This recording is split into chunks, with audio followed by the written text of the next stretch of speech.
আসসালামু আলাইকুম viewers, welcome to my channel. কেমন আছেন সবাই? আশা করছি আল্লাহর অশেষ রহমতে অনেক ভালো আছেন।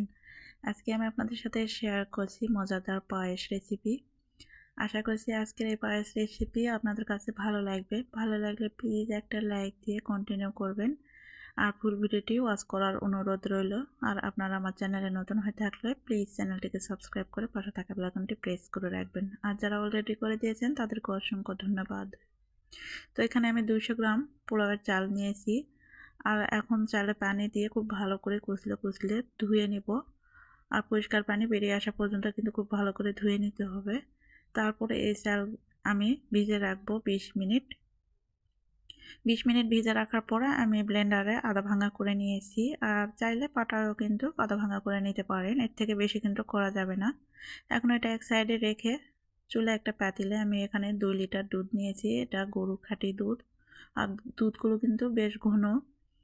এখানে দিচ্ছি 3টা তেজপাতা আর 4টা এলাচ একটু মুখ ফেটে দিয়েছি। এখন নেড়েচেড়ে এভাবে দুধটাকে খুব ভালো করে জাল করে নেব। আর দুধটা যেহেতু ফ্রিজে নিচে লেগে যেতে পারে, এর কারণে কিন্তু অনবরত আমি নাড়ব। আর চারিদিকে যদি সর পড়ে সরটাকে ভেঙে ভেঙে দিতে হবে। তো দুধটা বেশ ভালো করে ফুটাতে হবে। তো দুধটা আমি জাল করে নিয়েছি বেশ অনেকক্ষণ পর্যন্ত। দুধের খুব ভালো করে বলক উঠে এসেছে।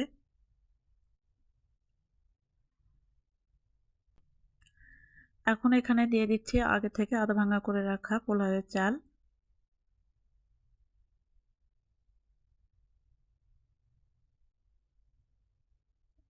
চালগুলো দেওয়ার সঙ্গে সঙ্গে কিন্তু নাড়াচাড়া করতে হবে, তা না হলে নিচে লেগে যেতে পারে।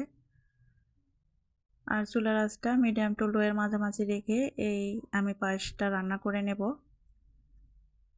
তো এভাবে অনবরত নাড়তে থাকতে হবে।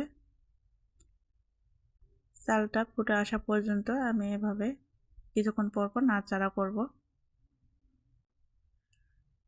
এই পর্যায়ে আমি এই দুধের ভিতরে যে তেজপাতা দিয়েছিলাম তেজপাতাগুলো আমি তুলে নিচ্ছি।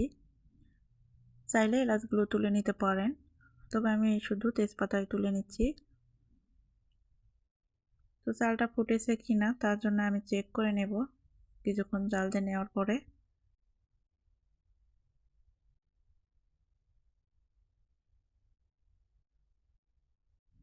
তো আমি চেক করে নিয়েছি চালটা ফুটে উঠেছে।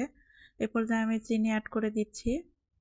এখানে আমি 1 কাপ পরিমাণ চিনি অ্যাড করে দিলাম মেজারমেন্ট কাপের। আপনারা আপনাদের স্বাদ অনুযায়ী দিয়ে নেবেন মিষ্টিটা যে যেরকম খেতে চান। আর হাফ চা চামচ লবণ দিয়ে দিলাম। মিষ্টি জিনিসে লবণ দিলে এর স্বাদটা আরও বেড়ে যায়। তো চিনি দেওয়ার পরে কিন্তু এভাবে আবার নাড়াচাড়া করে নিচ্ছি। আর চিনি থেকেও কিন্তু কিছুটা পানি ছেড়ে দেবে। তো এভাবে অনবরত নেড়ে আবার রান্না করে নিতে হবে। তো এখনও কিন্তু অনেকটাই পাতলা আছে, আরও কিছুক্ষণ রান্না করে নিতে হবে।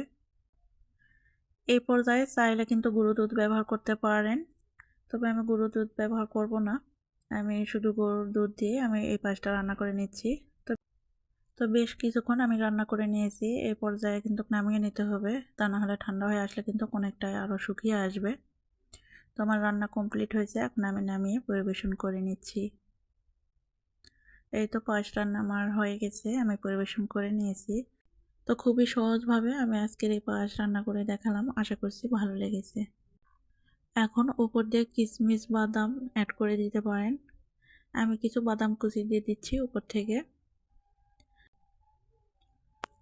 তো দেখতে যতটা সুন্দর হয়েছে লোভনীয় হয়েছে, খেতেও কিন্তু মাশাআল্লাহ অনেক মজা হয়েছে এই পায়েস রেসিপি।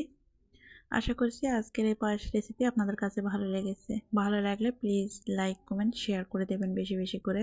আর এইরকম নিত্য নতুন রেসিপি পেতে আমার চ্যানেলটিকে সাবস্ক্রাইব করে পাশে থাকা বেল আইকনটি প্রেস করে রাখবেন।